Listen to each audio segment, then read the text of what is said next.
Good morning guys. Ngayon po ay magluluto tayo ng biryani. May nag-request po sa akin na ibigay ko daw yung mga ingredients ng biryani, chicken biryani or beef biryani or any biryani or fish biryani or pork biryani, basta biryani. Okay? So, ang ingredients ngayon guys, ibibigay ko sa inyo is kumuha na kayo ng listahan nyo kasi minsan lang to. Ayan. Okay? So, first is meron tayong hot chili powder. Ayan. Depende sa inyo kung ilang kutsara ang ilalagay nyo, pero ang ano talaga dyan is 1 teaspoon full of chili powder. Tapos meron tayong ginger. Yan. Iniwa ko lang ng julienne cut. Kung meron kayong ginger garlic paste, pwede rin yun. Yan. Ito. Yan. Ito yung ginger garlic paste. Para hindi na kayo maglagay ng garlic. Okay? Kung meron kayo, pero kung wala, yan ang ilagay nyo. Okay? So, meron tayong bawang. Tapos, meron tayong ito, cloves. Yan. Tawag dyan sa Arabic is mismar. Yan. Cloves yan siya. Tapos, meron tayong cardamom, depende sa inyo kung ilang butil ang ilagay nyo. Meron tayong cinnamon stick. Yan. Tapos dito sa cinnamon stick meron tayong powder na ano yan?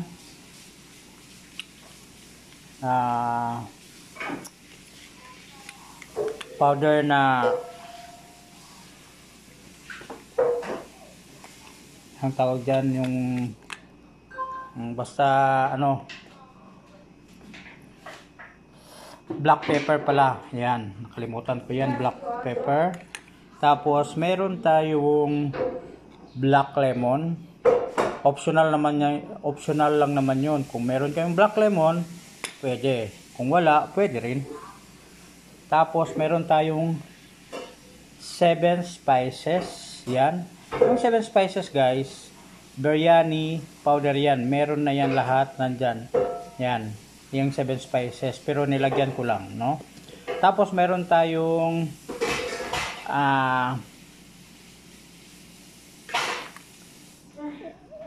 kurkum. Ano sa kaya ng kurkum der? Turmeric. Yan. Hinalo ko na doon sa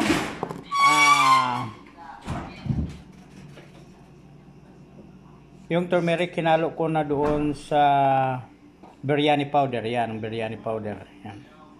Tapos, meron tayong yogurt. 3 tablespoon. Meron tayong onion. Hiniwa ko lang ng pa-square na maliliit. At meron tayong kamatis. Yan. Tapos, meron pa palang kulang. Meron, kukuha muna ako.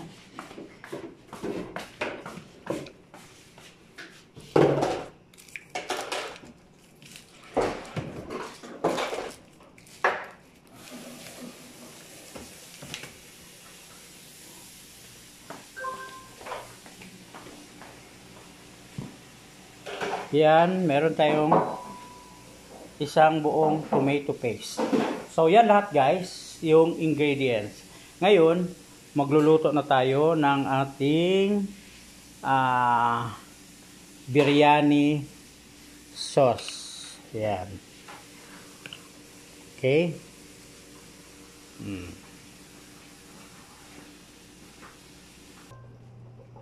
Okay guys, magluluto na tayo sa ating biryani.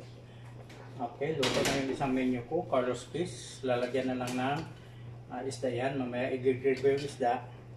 Tapos na yun. Ito kasi Carlos Fish, isang menu ko yan. Main course. So ngayon,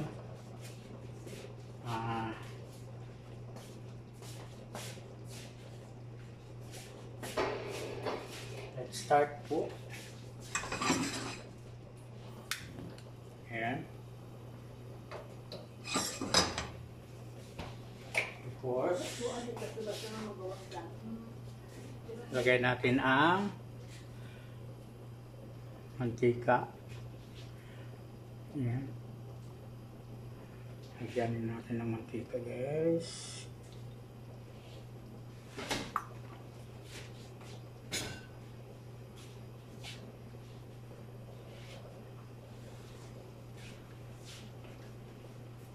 Kunin muna natin to. Dito tayo sa malaki.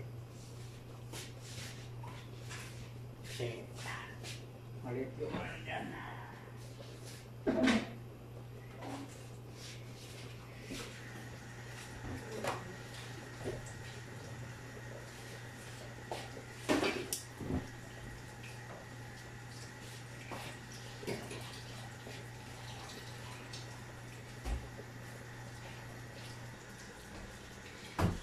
Okay guys, first na ilagay natin is yung bawang.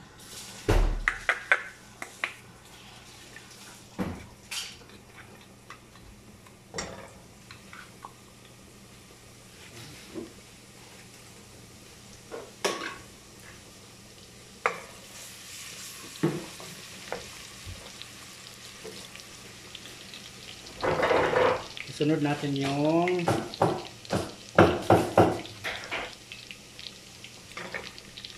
yan natin yung okay.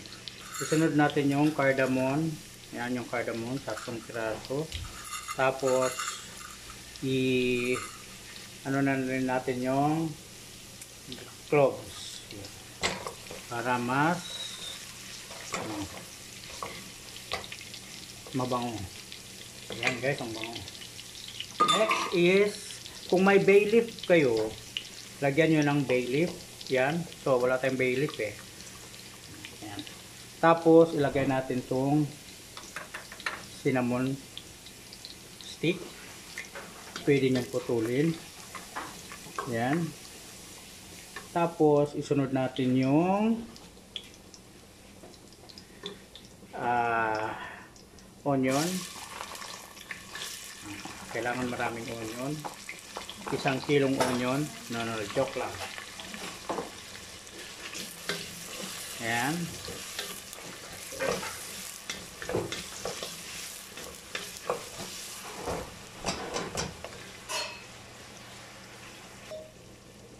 Next, ilagay na natin itong tomato paste. Ayan.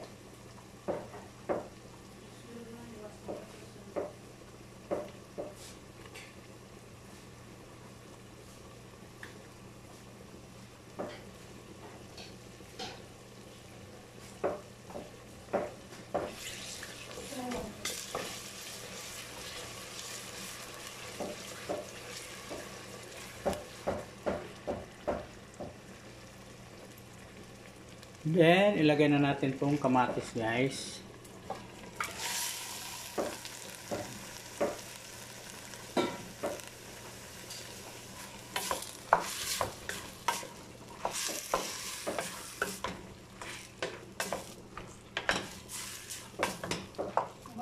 After may lagay yung kamatis, ilagay na natin itong ginger. Ayan. Black pepper powder,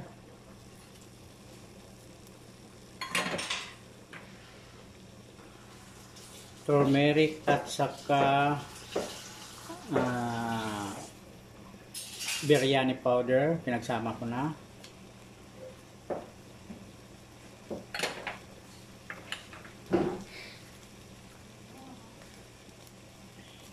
Ito yung 7 spices. Yan. Lahat nandyan na, pero maglagay lang tayo kasi konti lang ilagay natin. Maglagay lang tayo ng mga turmeric at saka yung yung iba pang spices. Yan.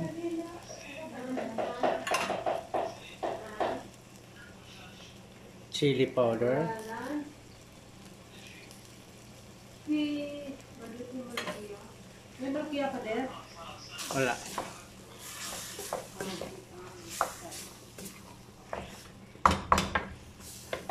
Tapos ilagay na natin yung Maggi cubes. Yan. 3 Maggi cubes. Pampasarap. Ilagay na natin yung black lemon, buo, 2. Then, at saka yung yogurt. Yan. So, tapos na guys, yung ano natin, i-ano na lang natin, stir na lang natin yun. Halo-haloin. Mekos-mekos na lang natin guys. Yan.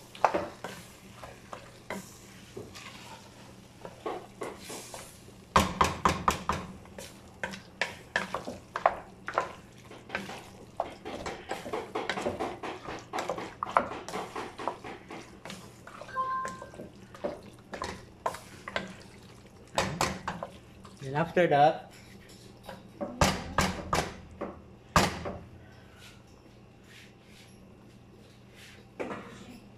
takpan natin.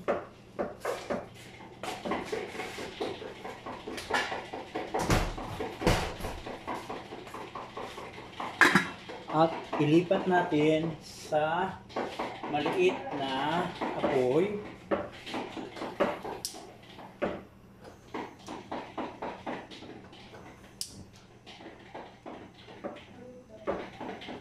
Lipat natin sa maliit na apoy hanggang maging gravy siya. Ayan. Hanggang maging gravy, guys.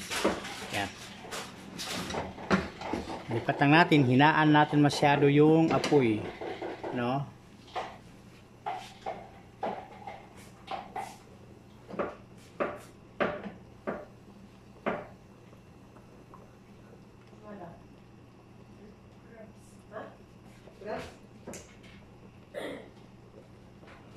Ayan, nalipat na natin siya at hininaan na rin natin yung apoy masyado.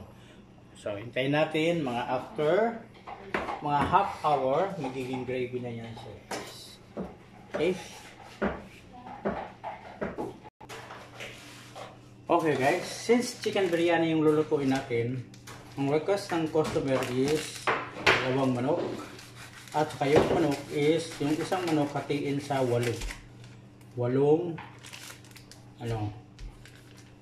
pieces, 8 pieces. Okay. Yan. Lilinisin natin to. Biryani chicken po yung gagawin natin. 2 po yan, 2.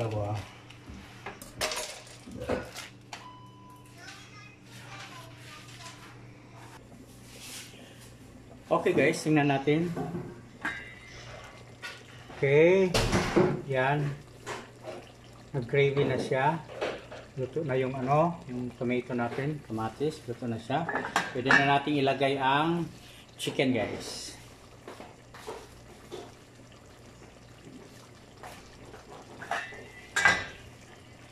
Ito yung chicken guys. 2 piraso yan, hinati ko sa 8 hiwa sa isang manok. So 16 yan. Yun yung sabi nung customer. Yan.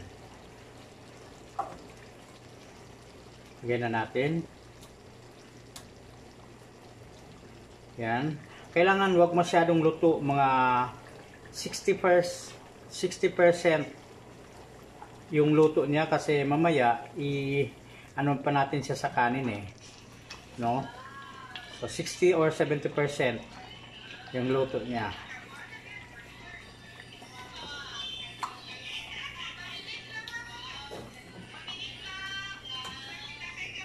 Yan, okay. Then, mekos-mekos lang natin guys. Mix-mix lang para yung ng sauce dun sa chicken. This is my way on how to cook biryani. Pero kung, yan, okay.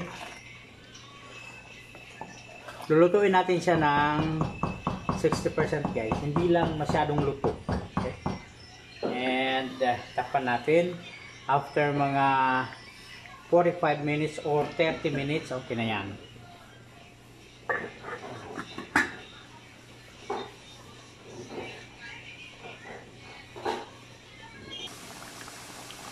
So guys, okay na po yan.